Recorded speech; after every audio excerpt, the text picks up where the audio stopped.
Hello, my name is Maurice Odhiambo and I am the founding director of Manna Ministries International. As I was growing up, I encountered a difficult life.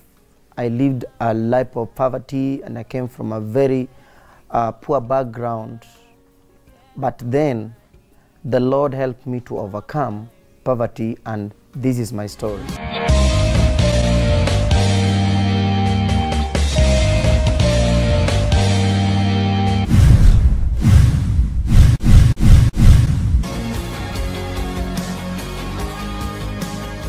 Maurice was born and raised in a small village called Seme in Kisumu County. He was the firstborn in a family of 18 children. Growing up, Maurice had a thirst for education, which life at that time did not allow him to quench. School was something of history, and that is because any coin that my dad would have, he would rather use that to put a meal on the table, and instead of clothes or anything else. So as a young boy, I grew up in a life where I was not even able to put on shoes until I was about 17 years old. That is when I put shoes on the first time. He dropped out of school while he was in class 8 due to the limitations of his background. One may not truly understand the limitations Maurice underwent until he paints a picture in our minds. I remember even the house that we used to stay in, it was a grass thatched, and they could not even afford to put grass on top to stop leaking. They used to have a big table that my dad says his dad gave to him, and when it was raining, my mom could take some of our siblings and hide them under the table, and yet we are in the house. That is because the house was leaking all over. Poverty is like a punishment you receive for a crime you never committed. Maurice had to take up his sentence and make deal with it. Things were really hard for me. I started going out to look for work to do, and I ended up in the sugarcane plantation of Moroni. And I started working there as a weeding and cutting sugarcane. I worked there for about 1 year. During that time when I stopped schooling, my grandparents were growing old, and my parents kind of chose me to be the one that was going to stay with my grandparents to be able to help them, because they were now growing very old and there was a limit of how much they could do. So I started staying with them. I was helping them to draw water and fetch firewood and just help them with the daily chores in the house. Maurice came into a clash with his culture and tradition versus Christianity when his grandfather passed on. But tradition is just but a guide for life and not a jailer. Hence, we can stand with it or against it. My grandmother was being forced to be inherited, that is, to have some other man come in her home and take the place of my grandfather. That was so hard for me, because it is something that forces me to leave my grandmother's house, because the community considered her unclean until she allows another man to come and inherit her in terms of cleansing. In the book of Deuteronomy chapter 5 verse 32 to 33, it says, "You shall be careful therefore to do as the Lord your God has commanded you. You shall not turn aside to the right hand or to the left.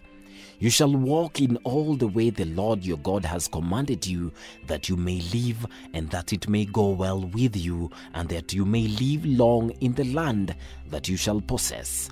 Maurice's grandmother took this verse to heart as she stood firmly in her faith. The community said that she's a witch. If she can't do that, allow wife inheritance, then she is a witch. The community thought that our plan was to continue to kill the grandchildren and everybody else who come in encounter with her. The in-laws started to look for somebody else that my grandmother did not know, to bring to our home close the door, and that man was going to be paid. And as a result of cleansing my grandmother, which was going to be raping, I wished at that time that there was a way that I could have protected my grandmother, but there was nothing I could have done, and it was hard. And I asked God a number of times, why would He allow something like that to happen to my grandmother? And that is something that kept running in my mind. Why in the world can that happen to such an old woman? She was left to stay alone for such a long time, and her death became a mysterious kind of death. She did not die in the hospital, she died in the house, and by someone coming and finding out that she had passed on. And I believe it was as a result of depression and things that had happened to her, and that really broke my heart. The expectation and belief that there are greener pastures elsewhere than where we are brought Maurice to the city under the sun at a tender age. And I have heard stories of Nairobi, and I have heard people saying that that is the capital city. And I mean, I was always looking up to that and saying, if I get to Nairobi, maybe everything will change for me. And my uncle was in Nairobi, so I traveled to my uncle.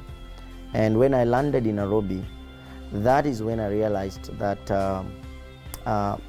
education was kind of important, because the only place I could land in, I could do life in, was in the slums of Kibera. So I ended up in the slums of Kibera when I landed in Nairobi. And the only job that I could do, I realized that without papers, without qualifications, that the only job I could do was to work with some construction company. I remember there is an Asian company that was called Sagar Contractors, and I worked with them as a casual laborer, and I was doing the manholes and helping with carrying loads, and I worked there, and I was going back to the slums of Kibera and staying there. Maurice was now in the land of milk and honey, but was he enjoying his delicacy, or did he have to make do with lemons for lemonades? Construction job was becoming so unbearable for me. Carrying the sacks of cement was unbearable for me. So that is when I started doing some work in a kiosk around Upper Hill. And when I was working in, it was kind of a restaurant. I would go there and work, and could not afford transport to go back to the slums. So most of the time I would ask the owner of the kiosk to allow me to sleep there. So I would a number of times sleep there in the kiosk, and wake up in the morning and prepare tea, so that when people come in the morning who are passing to go to work, they would find tea. So I was actually cooking tea and serving in that kiosk. Life progressed at its own pace for Maurice. He was still living in Kibera, where he found a peace he didn't know he was missing at that time.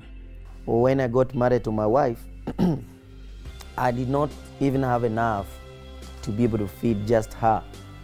So I remember that even the very first month when we got married, we could only afford, because I was still working in that kiosk, we could only afford maybe to eat at night.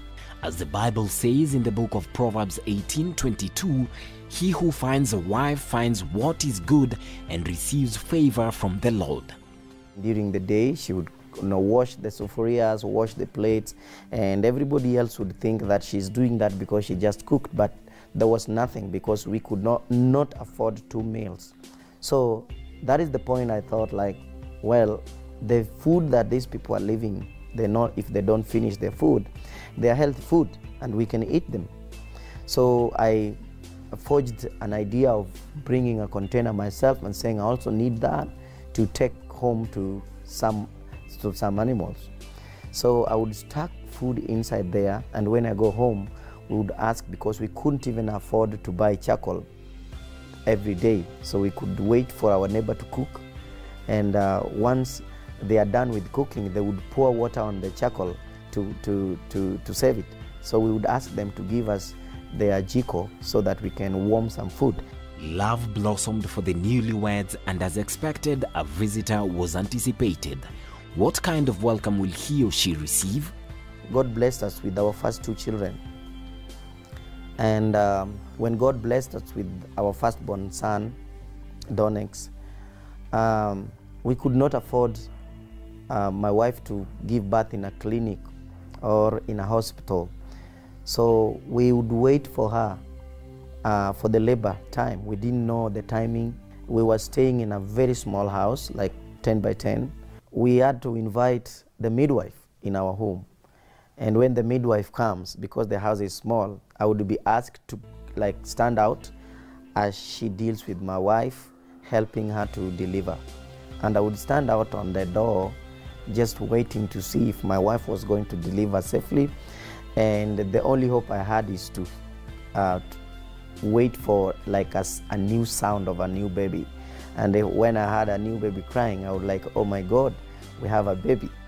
Maurice and his family were living a day at a time. But where did the family's turning point to success come from? Find out more after the break.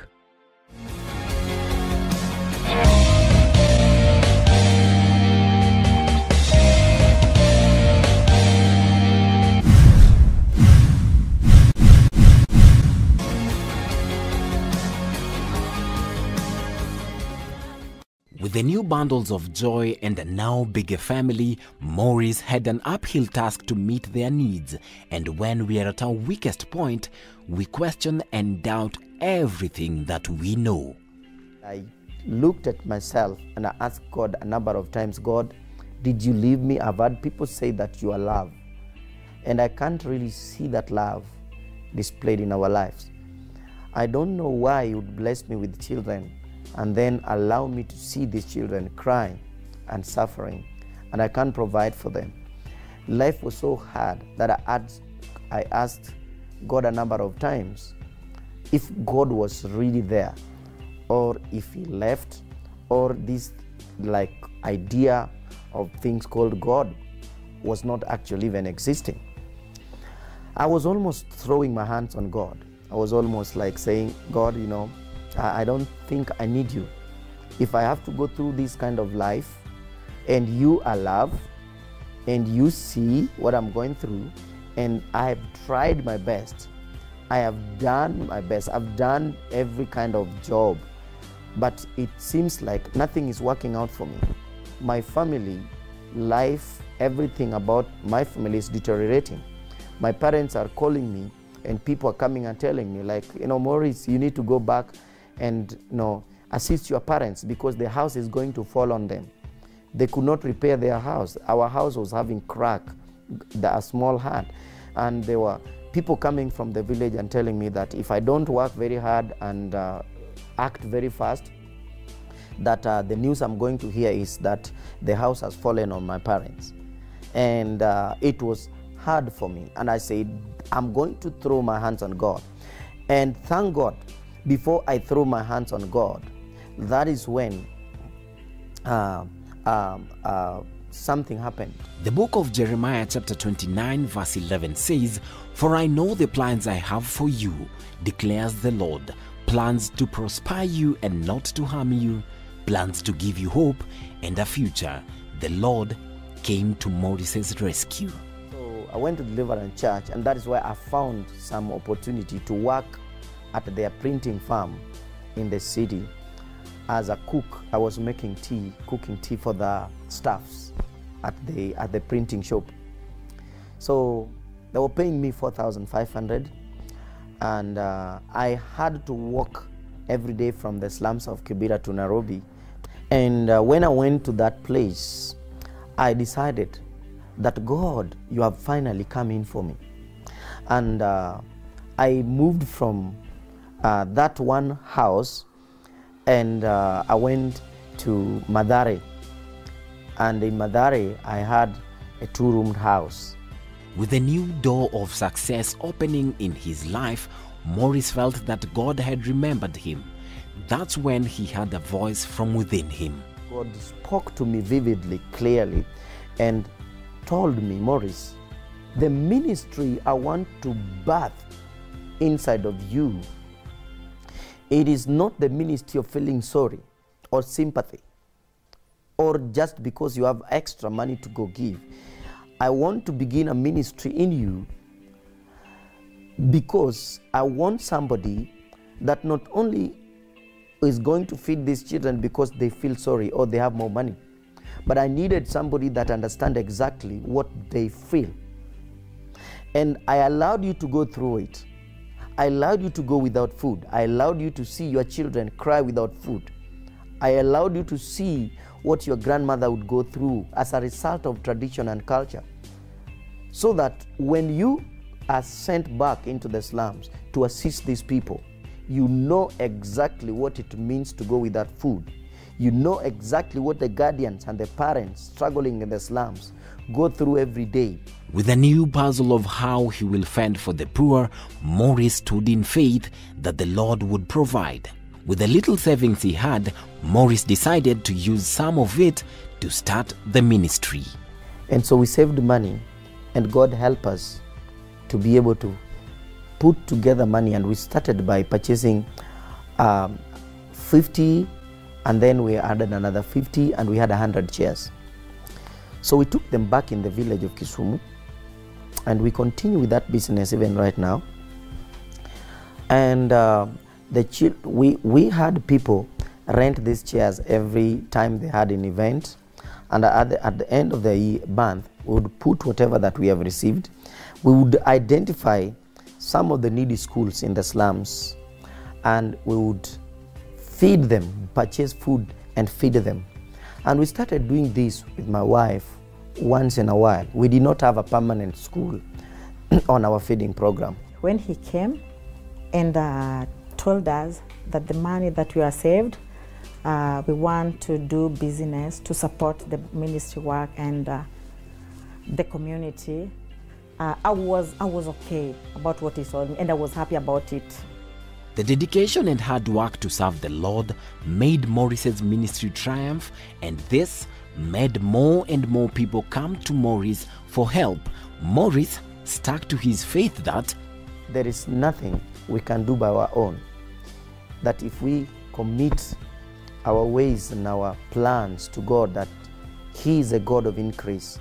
So as we continue doing that, we started to see the Lord send people to us from around the world, and they would write back and say, Maurice, we want to start something to raise money to help you with what you're doing in the slums. And that is how our feeding program was started. Currently, we have about 26 schools scattered across all the sprawling slums of Nairobi that are being fed, feeding a total of 3,480 children every day, every month. 2 meals a day, porridge and lunch.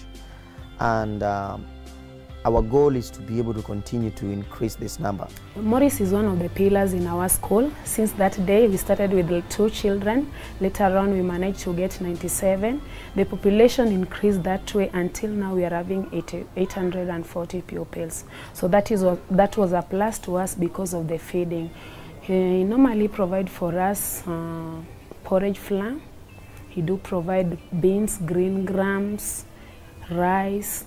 And at times, any moment they come to school, they were in a position to ask us the difficulties that we are experiencing. So most of the time, we do write them down, and when they come back, they provide for us. Maurice's fire for education may have dimmed down, but he still used the little flame he had left to ignite the fire for education in the less fortunate. We have a number of schools on our waiting list that we want to feed. And because there is such a huge need to be able to feed children in the slums, and we believe that the Lord will help us to feed this number by now from nothing, is able to help us to feed 1 million children. And the Lord also put in my heart that, look, Maurice, you were born and raised in the village of Kisumu and you couldn't go to school. I understand exactly what children in that village go through. And because when I was there, I wished somebody would understand me and start an initiative or even support me to continue with my education, because I really loved education. But now none of the people thought of me. So God said to me that you're going back to that village and you're going to start a school that is going to cater for the people or the children that are like you then. And we started Manna Academy, that is offering free education and feeding program in the village of Kisumu, and we currently have 300 children at that school. And last year we did our first KCPE. We had 15 candidates that sat for KCPE in that village, and like we are so fortunate that all of these 15 passed the examination. And I started a program for high school called Light of Kenya, that it was going to help these children to continue with education. And through Light of Kenya, all the 15 candidates that we had last year, we have been able to put them all into high school, in boarding school. And Light of Kenya also has other children from the slums that we are helping with education in high school. And so together with our students in Kisumu, we currently have about 30 children that are being supported in high school by Manna Ministries, and also a number of them that have already completed. Like this last year, we had 4 of the children in our high school program graduate from high school to college. So, and also in the past year. Life is a journey that one only understands when they appreciate the struggles they overcame. Maurice's love for his grandmother made him to take a vow to help other women in similar situations. You know, God made it clear to me that the reason I allowed you to experience what you experienced with your grandmother, I wanted you to understand what the other widows go through in this village. Nobody take care of them, nobody want to visit with them, and everything that they have been left with, people come and take away from them. Sometimes even their children, and they're pushed or kicked out of their properties. And so the ministry that I have for the widows currently is to be able to, number one, introduce our widows to God, because I know that God has the widows in his heart. In the book of James 1:27, he says the pure religion that glorifies God is that of visiting the widows and the orphans in their times of need and supporting them. So we are currently introducing the widows to the Lord. We give them Bibles. We also have a feeding program for the widows, and we are currently feeding 231 widows in partnership with a ministry that the Lord miraculously connected me to, called All for His Glory Ministry, through my dear sister Nidia, who the Lord is really using to be able to partner with us and help us to feed these widows every month. So we feed 231 widows every month, and this is not a feeding that they come and like we cook and give them food. No, we have a packs that we call Manna Packs, which is a bag of food that can take a widow's family for a whole month. So they would come to our mission center in Kisumu, and we would pack food for them, and each of them would take food home that would take them for another month. Most of these widows live in very bad homes, so we also have a shelter for widows program where we build homes for widows, and by last week we have been able to build 151 houses for our widows, and we continue to do that. Almost every month there is at least 1 or 2 homes that we are building for a homeless or a widow that is living in a very dangerous hut because of the culture and mentality of that community. We also try to look for experts of the law. We bring people that would talk to these widows and help them to understand the law of the land so that nobody would take advantage of them, because some of these widows suffer because of lack of knowledge. Maurice's main call was in discipleship, although he was scared on how he would communicate to masses as he was illiterate and the only English words he knew were simple phrases. Today, I've never been to any school. Since I left school in primary, I've never been to any theological college, but the Lord gave me wisdom He gave me a language to speak miraculously. And he also gave me the tongue of the learned. God told me, I can teach you by myself. And he gave me an idea that I was going to be my own teacher. And he put the passion of reading in my heart. And every hard English word, if somebody speak, I would listen to somebody speaking. I would go, if there is any word I didn't understand, I would go back into the dictionaries, I would search for that word and I would understand the meaning. And when I do, I will never forget that word forever. So that is how I started to understand my English. And I started to buy books and to read and read louder so that my mouth and my tongue would also get used to actually pronouncing the words. And that is really how I did them. Good deeds never go unrewarded. When the time of reaping comes, no one can withhold your reward.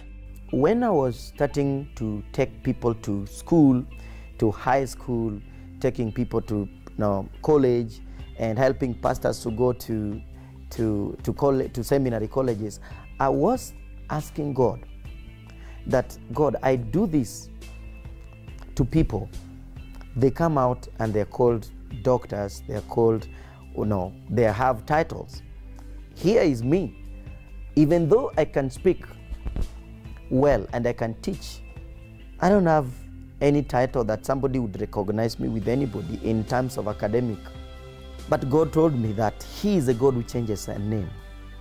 I have had a name and He is able to change my name.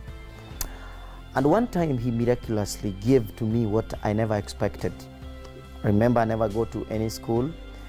And one day, God caused people from out of Africa in Europe, from an academy in Europe, to study what I was doing, me and my wife, here in Kenya. And they made a gown that fit me and gave it to me, and they declared me a doctor of ministry in Christian mission from then. And that changed my name.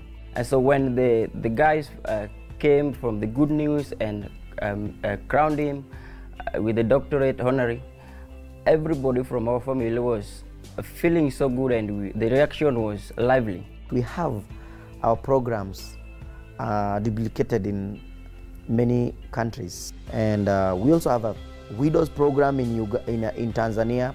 We have our school in Tanzania.